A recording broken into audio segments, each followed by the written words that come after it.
Welcome again to Projecting Co-Create. Today I will talk about another story. Like we talked about hip-hop projecting, how it came out, and during the hip-hop projecting time I had a chance to meet very powerful, beautiful people who are like artists, mostly facilitating, helping me about the methodology and everything. And then before we start, and during that time I work with Sebastian Arteaga, who is a visual artist, designer. During the hip hop projecting, sometimes in the evenings we were like in the studio alone, and I would DJ. I was starting to DJ that times. I also wanted to teach the kids. One day I asked one of my professors, Alex Crook, like, I want to DJ. There is this vinyl I have. I really liked it, and I really would like to.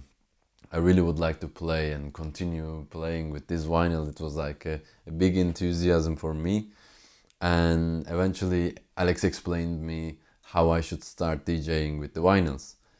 And after that, a few months later, I passed to digital. And when I passed to digital, it was like, wow, it is so much fun, and I can do much more in this, and I can like switch the songs very quickly, add little bit part of this and then the other one. And then I started to DJ in between different genres. One day I was like practicing, and Sebas was drawing and practicing his design, his visual art. And we had some acrylics for the young people, and we were giving workshops. And Sebas just put a paper on the floor, started drawing, and I was like making music. I said, I will make music and then you draw. Let's see what happens. And then we spent like 2 hours, me mixing in between many genres, like soft music, fast music, techno, and then like hip hop, and then something very classical, something rock. And then it was like, wow, it's powerful. And then we start to put it with the visual art and graffiti workshops. In the end of the workshop I would play some time, and then the young people would draw. And eventually we said, okay, let's turn it to an event. Let's make it for other people. We called some friends and we announced on Instagram. Some people came, and we called it Draw&FLOW. Draw and flow. It's just very simply. And in that times it was like actually I was also focusing on ecstatic dance, because I really like the idea of ecstatic dance. You go dance and then like no drugs, no alcohol. You dance 3 hours. It's a session. It opens and it closes. You don't talk. You don't get distracted. It's all about body, you connection with the music. It was nice. And then I figured out there's some guy called Albert Pala in Spain, actually around Barcelona, very known, and he was ecstatic dance DJ teacher. And I contacted him. He was passing by Barcelona. We took a tea. We talked about my project, his projects, and he said, yeah, he had a training for ecstatic dance DJs. I went there one weekend for a retreat and learned from him, learn all the mindsets. It was like several retreats, but I just went one, and he was like, yeah, if you took what you needed to learn, that's enough, that's good. I mean, I didn't get certified, but I understand how it works. So I was like already practicing a lot with the DJing, and I was thinking, ecstatic dance is for the body and people who wants to dance, but what if people doesn't want to dance? What if we want to express ourselves through drawing something else? So Draw&FLOW actually made this connection between like, oh, okay, I don't want to dance, I don't want to, explore the body, but I want to explore inside. And the colors are creating this connection between the music and the tones and the rhythm. So when we started to do that, I took exact principles of ecstatic dance: no talking, not coming sober, and sharing as much as you want, but completely focusing on yourself. And yeah, it's like if it is too intense, you can go out and everything. And then we started the sessions like this. It went for quite some time, and I did even like 30 people. We enjoyed it a lot. during the time that we had the studio.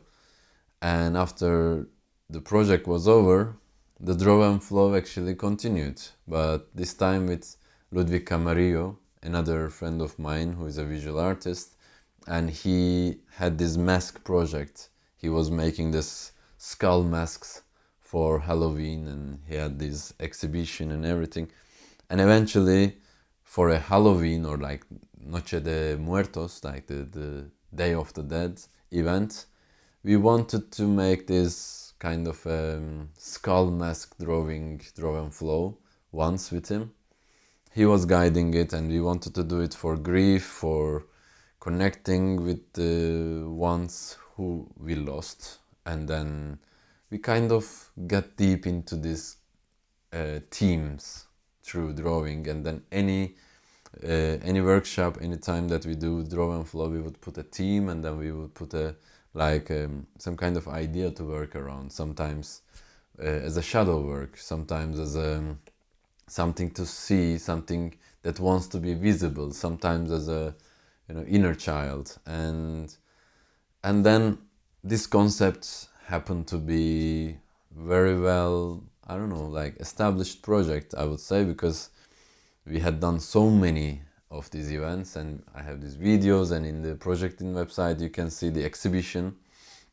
And from February I want to do weekly events in Barcelona. If you're in Barcelona, please just let me know and join and enjoy.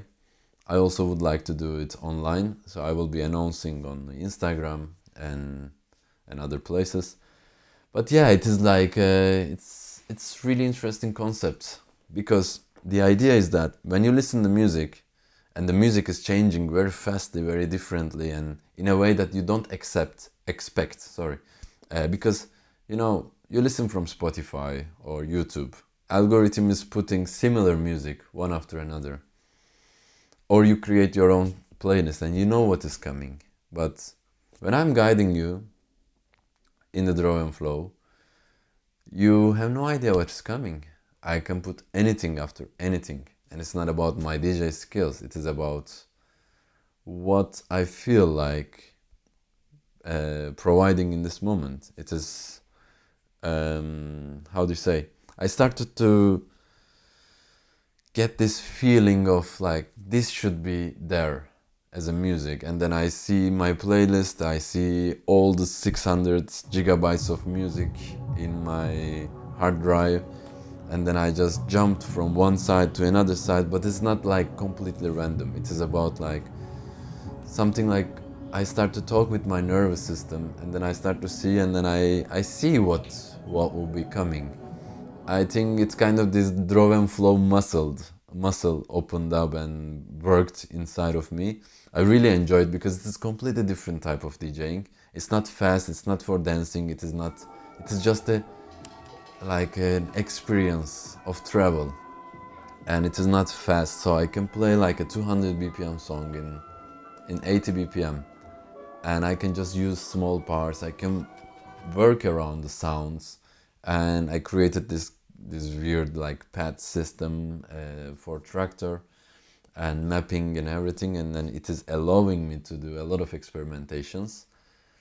And yeah, this kind of DJing really opened up my way of seeing electronic music or music in general, because it is like I have a palette of infinite music, and I can reach and I can put it there, and sometimes like it walks around the emotions so deeply that I kind of lose myself in the process. It is a flow that I kind of like surf in the emotions and surf in the stories and history, or like music creation, because there are songs that are like from documentaries from 30s, 40s, and there are songs that are just newly made, fresh, just came out, and there are songs that I collected from different workshops, different different cultures, Sufi songs, Buddhist songs, completely religious songs and anti-religious songs. Anything is possible, And it is all about showing us that emotion is liquid. It is just comes and goes. It is a visitor. It comes, it goes, it always changes. And then it teaches us eventually to not to hold on to that and just to experience and let it go. So draw and flow became like a very therapeutic, very meditative approach. And since you have a paper in front of you, you can just express what is coming and then let go and change something. It doesn't have to be beautiful. There is no willingness to show off something that I can do, I can draw this beautifully, whatever. No, it is just about I take anything that enters out. And yeah, I hope that you enjoyed these explanations of Draw and Flow. You can go Projecting's website to see the exhibition, and there's also video and explanation about Draw and Flow. And hopefully you can join me in an online or in a presential event of Draw and Flow.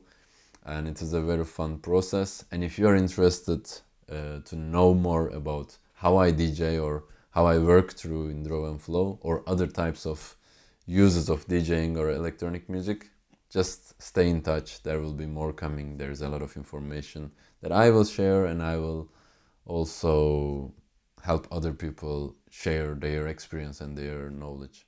Thank you.